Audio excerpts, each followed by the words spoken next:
Uno mi aveva raccontato che negli anni della guerra e del primo dopoguerra, lui lavorava in una sala parrocchiale.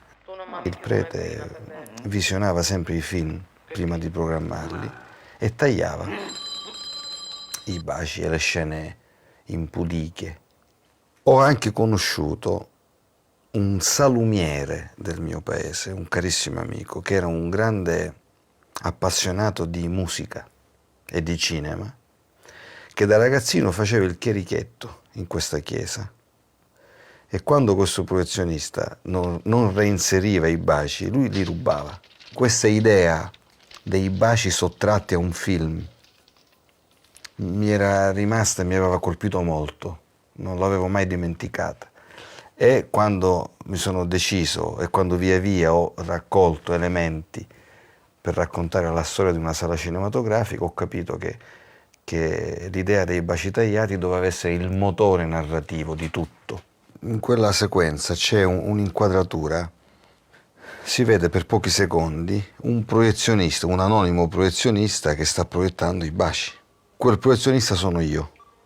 Prima di girare questa sequenza io avevo avuto un'idea che mi piaceva molto e che mi piace ancora adesso, ma mi rendo conto che forse era un'idea eccessiva. Volevo che questo professionista che si vede per 2 secondi, alla fine, fosse Fellini. E Fellini rispose con una lettera che io possiedo ancora adesso, in cui disse: mi pare di capire che in una sequenza, in un momento così importante del film, mettere un volto così ingombrante come il mio possa distrarre il pubblico. Io vi suggerirei di farlo fare a uno sconosciuto. Fatelo fare a Tornatore. Allora Cristaldi mi disse: guarda che ha ragione Federico, perché tutti si distrarrebbero. Fallo tu, perché almeno per adesso sei uno sconosciuto, noi ti auguriamo di non esserlo in futuro.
Io mi ricordo di avere molto amato questa sequenza, l'avevo proprio fatta io con le mie mani, per cui ci sono alcuni baci sottosopra, alcuni rivolti destra o sinistra.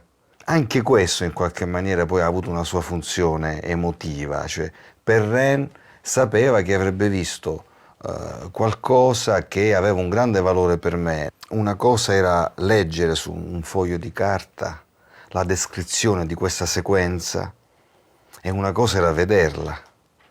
Mi ricordo di avere fatto le prove con lo schermo spento, solo per la macchina, per le luci, e poi quando ho mandato la proiezione ho girato direttamente. Mi ricordo di aver fatto solo 2 ciak, ma montai il primo perché la seconda volta era meno commosso, meno emotivo della prima. La prima fu la sua vera reazione.